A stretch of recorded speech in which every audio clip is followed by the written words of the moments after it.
Il y a quelqu'un? 4e semaine. J'y suis pour mon environnement. 4e jour de la 4e semaine. What would feel joyful? Bonjour, ma présente. Aujourd'hui, je n'ai pas envie de sortir de chez moi. Bon, va falloir. Là où c'est une bonne nouvelle, c'est qu'aujourd'hui, justement, nous allons nous pencher sur notre présence à notre maison. Bien trouvé, hein. Tu as remarqué que, enfin peut-être pas, moi je te le dis, que je ne suis pas une énorme réformatrice. Je m'attache d'abord à aimer le monde tel qu'il est. Et je peux te dire que certains jours, c'est du boulot.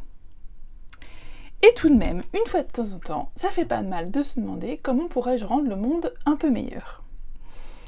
Comment pourrait-on améliorer le bousin, et moi notamment? Le bousin étant ce que l'on se propose d'améliorer.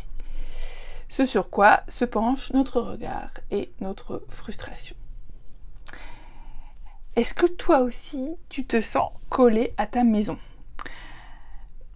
En 2014, ma famille et moi, on a déménagé de notre appartement à Paris, qu'on habitait depuis 10 ans, à notre maison à Malakoff.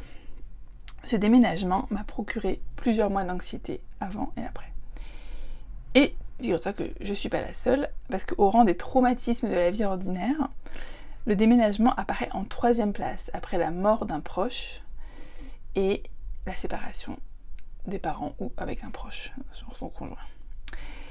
Parmi les trucs compliqués, il y avait ranger ma maison dans des cartons, ranger ma vie dans des cartons. J'avais, de manière très irrationnelle, mais quand même très peur que nos affaires disparaissent en même temps qu'elles disparaissaient de ma vue. Bon, on a tout retrouvé, on a même retrouvé trop de trucs, mais j'ai touché du doigt à cette occasion à quel point, symboliquement, je me confondais avec ma maison. C'était comme une peau supérieure. Ce qui fait que c'est pas si facile de regarder sa maison, son intérieur, c'est quand même bien de le dire, intérieur, avec des yeux objectifs. Aujourd'hui, je te propose cependant de faire le tour de ta maison en essayant d'avoir ces fameux yeux, si ce n'est objectif, du moins nouveaux. Ni critique, ni pas critique, mais de se demander, voilà, en parcourant chaque pièce, 2 questions. Une question 1, c'est what would feel joyful? Qu'est-ce qui serait joyeux dans cette pièce? Et moi j'aime bien aussi comment pourrais-je ou comment pourrait-on rendre cette pièce plus confortable, plus habitable. Et l'idée c'est bien sûr de trouver des moyens, des petites choses simples, pas des usines à gaz, du style faire un ravalement, voilà. Un truc, voilà. Serait quoi les petites choses faciles qui pourraient rendre la maison plus joyeuse, cette pièce plus joyeuse et ou plus confortable / habitable. Donc moi j'ai pris les pièces qui sont dans ma maison, qui est pas très grande mais il y a plein de pièces.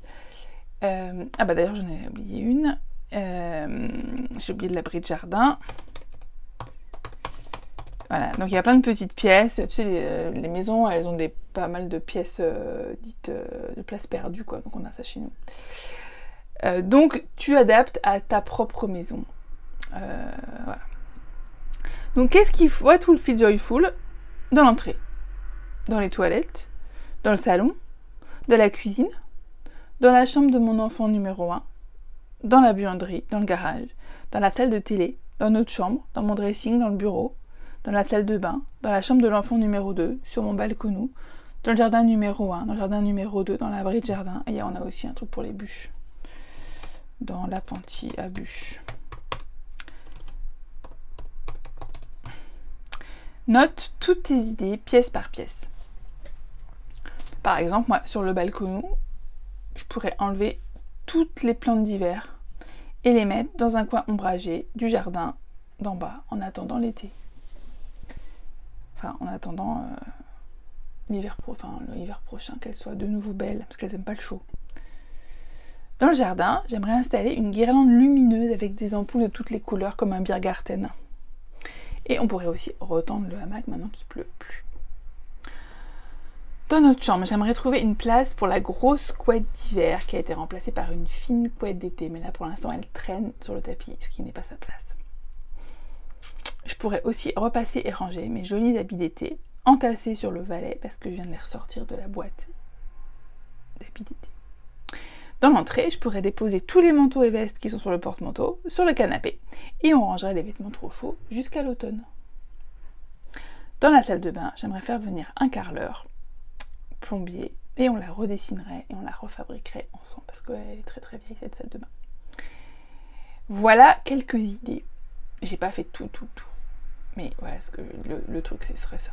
Et je vais continuer à faire mon petit tour. Le mot important ici, c'est joyeux et c'est je pourrais. Note toutes tes idées pièce par pièce avec au début de chaque phrase je pourrais ou j'aimerais. Le choix des verbes est important. On enlève vraiment tous les je devrais, il faudrait, parce que tu es obligé de rien. Il ne s'agit pas, en faisant cette proposition, ni même aucune proposition du programme, de te rajouter de la charge mentale. L'idée, c'est vraiment de mettre de la conscience sur les choses, de les regarder avec un œil rafraîchi. Et la liste, c'est une aide pour passer à l'action si c'est ce que l'on veut et ce que l'on peut faire maintenant. Genre le carreleur, tu vois, peut-être que je finirai par l'appeler, mais c'est pas encore fait. Pour ma salle de bain. Mais toi, par exemple, juste après avoir écrit tout à l'heure, je pourrais enlever les manteaux du porte-manteau de l'entrée, bah, je suis descendue dans l'entrée, au rez-de-chaussée pour voir ma fille Alma. Et avant de remonter, je suis passée devant le porte-manteau et hop, j'ai pris tout ce qui était sur le premier crochet, il y en a 4, et les manteaux, les foulards, les sacs et tout, et j'ai tout remonté. J'ai étendu les manteaux sur des cintres, enfin je les ai mis sur des cintres, et hop, dans le dressing. J'ai plié les foulards, hop, dans le dressing, et ça m'a pris 5 minutes. Avant ça, j'avais vidé les poches, hop, dans le sac à linge sale, ça m'a pris 5 minutes. Donc c'était vraiment pas long et je suis contente d'avoir fait le premier, j'ai envie de faire les suivants maintenant. Donc voilà, tu fais ton inventaire des choses joyeuses et pas forcément révolutionnaires que tu pourrais faire dans ta maison. Et tu vois quelles actions surgissent, soit spontanément, soit que tu as envie de les planifier et de les faire, que tu dis ah vraiment ça c'est une bonne idée. Donc vraiment no pressure at all. Juste imagine un peu plus de confort et de joie chez toi. Sur ces bonnes paroles, je te souhaite une très bonne journée et n'hésite pas à partager avec nous les étapes de ton home staging sur WhatsApp. Bonne journée!